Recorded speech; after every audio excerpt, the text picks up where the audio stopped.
Sir, ये मेरा home block है और मेरी विधानसभा भी रही है। आपका स्वागत अभिनंदन मेरी ओर से करना चाहूँगा।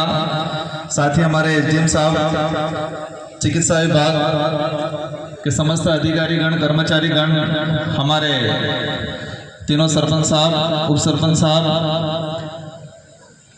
शिक्षा विभाग के अधिकारीगण, चिकित्सा विभाग, कृषि विभाग, और हम यहाँ पर जो जिस उद्देश्य से कार्यक्रम कर रहे हैं उस कार्यक्रम का जो क्रियान्विति है धरातल पे करने वाले हमारे आईसीडीएस विभाग की हमारी समस्त महिला कार्यकर्ता, सहायिका, आशा सहयोगिनी, राजविका से जुड़े हुए सारे कार्मिक, विद्युत विभाग एवं समस्त डिपार्टमेंट के कर्मचारी, अधिकारीगण, ये कार्यक्रम का जो उद्देश्य है पूरे जिले के अंदर जोत्री एक मात्र ब्लॉक को सेलेक्ट किया है और सेलेक्ट करने के पीछे कई कारण हैं। सरकारी रिकॉर्ड में जो आंकड़ा जाता है कुपोषण, अति कुपोषण का, सरकारी रिकॉर्ड में जो संस्थागत प्रसव होते हैं उनका हीमोग्लोबिन का आंकड़ा जाता है, हर प्रकार का जो आंकड़ा गया डिपार्टमेंटली। सबसे पहले तो ये आंकड़ा भेजने वाले कर्मचारियों को मैं धन्यवाद देना चाहता हूं कि आपने जो धरातल पे लगा उस आंकड़े को पहुंचाया और इसी वजह से ये जिला, ये ब्लॉक सेलेक्ट हुआ। क्योंकि कई बार होता है धरातल पे स्थिति कुछ और होती है और कागजों में स्थिति कुछ और होती है। कई सर्वे ये आंगनवाड़ी कार्यकर्ता, आशा सहयोगिनी, मेडिकल डिपार्टमेंट की टीम इन पहाड़ों में, इन नदियों में, इन जंगलों में, एक इस डूंगरी पे घर है, एक उस डूंगरी पे घर है, वहां जाके सर्वे करती है। और कई जगह किसी एक कमरे में बंद होके भी सर्वे हो जाता था। हालांकि ये चीजें अब नहीं रही है, मैं जहां तक समझा। तो अब जिम्मेदारी बनती है हमारी। और आज आप जो अपन जो बैठे हैं, हम तो ठीक है आज आए मंच पे बोल दिया, कहीं और बोल देंगे, लेकिन क्रियान्विति कराने की जिम्मेदारी आपकी है। इस कार्यक्रम को सफल बनाने की जिम्मेदारी आपकी है और आपकी भी पीड़ा हम समझते हैं, विशेषकर आईसीडीएस की भुगतान को लेके इनके हमेशा ब्लड साहब इनकी रहता है और मेडिकल डिपार्टमेंट के हमारे एएनएम हैं, उनका कुछ भी योजना हो, किसी भी डिपार्टमेंट का काम हो, आंगनवाड़ी कार्यकर्ता और एएनएम को तुरंत कनेक्ट किया जाता है। चुनाव हो, सर्वे हो, कोई भी कार्यक्रम हो,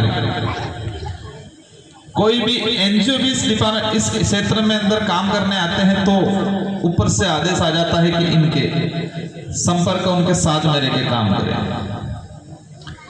मैं पहले विधायक था, मेरे सामने और मेरे पास कई बार आंगनवाड़ी कार्यकर्ता, एएनएम, आशा सहयोगिनी आई थी। भुगतान को लेके समय पे नहीं होना, पर्याप्त मात्रा में नहीं होना, मैंने कोशिश किया, कुछ समाधान हो सकता हुआ था। और अब आप सबकी मेहरबानी से मुझे इस कम उम्र में देश की संसद के अंदर प्रतिनिधित्व करने का अवसर मिला है इस इलाके का।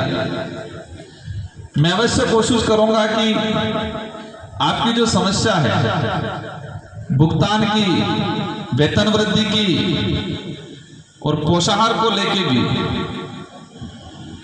अवश्य आपकी जो समस्या है उसके समाधान कराने की कोशिश करूंगा। लेकिन आपसे, क्योंकि मैं आपको आदेश या निर्देश करने से पहले आपकी समस्या को समझ लो और उसके लिए मैं आश्वस्त कर रहा हूं आपको। अब आपकी भी जिम्मेदारी, आपको भी आश्वस्त करना है कि ये जो योजना है, ये जो जागरूकता अभियान है, आपको गांव में जाके, इन पहाड़ों में जाके, इन नदियां क्रॉस करके आपको घर घर जाना है। और इनका लाभ पहुंचाना। हमारे इलाके में सिकल सेल में 2018 के अंदर आदिवासी एकता परिषद का कार्यक्रम था। ये दादरा नगर में गया था, एक कैंप के अंदर लगा था सिकल सेल अनुवांशिक बीमारी। मैंने सारे कैंप जो देखे थे तो वहां गया, उसने कहा कि सिकल सेल बीमारी होती है। मैंने कहा क्या होता है, क्योंकि पहली बार नाम सुना था मैंने। सिलिकोसिस जो है उसका तो अपन सुनते हैं, अपन सेम नाम देखा, मैंने पूछा था उसको क्या बीमारी है, उसने कहा अनुवांशिक बीमारी है।